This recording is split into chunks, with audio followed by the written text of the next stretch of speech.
आबकारी जो नीति थी ये है क्या? ये जो शराब घोटाला सामने आया था ये है क्या, ये समझिए। दिल्ली एलजी वीके सक्सेना ने सीबीआई जांच की मांग की थी क्योंकि उनके पहले उन्होंने मुख्य सचिव ने उनको एक रिपोर्ट दी थी जिसमें कहा गया था कि हेरफेर किया जा रहा है, आबकारी नीति में नियम तोड़ने और घोटाले का आरोप लगाया गया था और इसी के बाद एक एक्शन हुए थे। ईडी ने दिल्ली, महाराष्ट्र समेत 6 राज्यों में छापेमारी की थी, यानी एक्शन की शुरुआत हुई थी।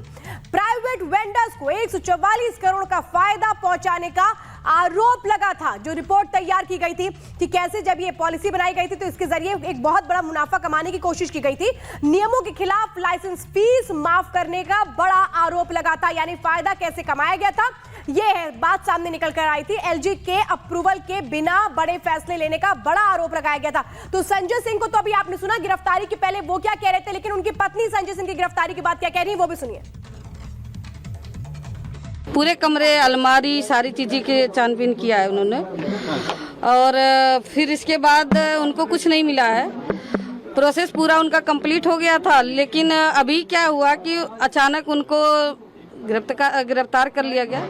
संजय सिंह सच्चाई की लड़ाई लड़ रहे हैं, उनकी यही सज़ा मिली हुई है कि उनको जेल में डाल दिया जाए और सच्चाई की हमेशा जीत हुई है और हम चाहते हैं कि सच्चाई की ही जीत होगी।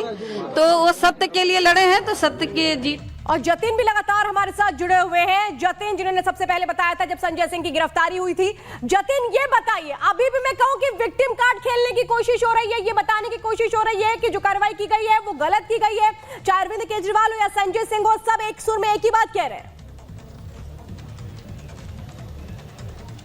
आज बिल्कुल श्वेता, आपको याद होगा कि जब मनीष सिसोदिया की गिरफ्तारी की गई थी उस समय भी इसी तरीके की टाइमलाइन थी। परिवार से वो मिलकर निकले, उसके बाद उनकी फैमिली के रिएक्शन आने शुरू हुए, उनको शहीद या यूं कहे कि जो देशभक्त है, देश के लिए लड़ता है, उसको इस तरीके से उसके साथ ऐसा होता है, स्वतंत्रता सेनानी, तमाम ऐसी चीजें उस समय बोली गई और वैसा ही आज भी हो रहा है। लेकिन ईडी की आज कार्रवाई पर जब आप नजर डालेंगे, ये एकदम से की गई कार्रवाई नहीं है। आप कल पर देखिए, कल 2 ऐसे लोग जो कि आरोपी थे वो सरकारी गवाह बन जाते हैं। दिनेश अरोड़ा एक और दूसरे वो जो कि वाईएसआर पार्टी से सांसद उनके बेटे राघव। इन दोनों के स्टेटमेंट के आधार पर आज ईडी ने रेड कंडक्ट करना शुरू किया। सुबह 7 बजे ईडी की टीम संजय सिंह के घर पहुंचती है, उनके घर की छानबीन की जाती है, उनके ऑफिस पहुंची जो कि घर के ठीक बगल में था। वहां पे जितने भी इलेक्ट्रॉनिक गैजेट्स थे उन सबको खंगाला गया।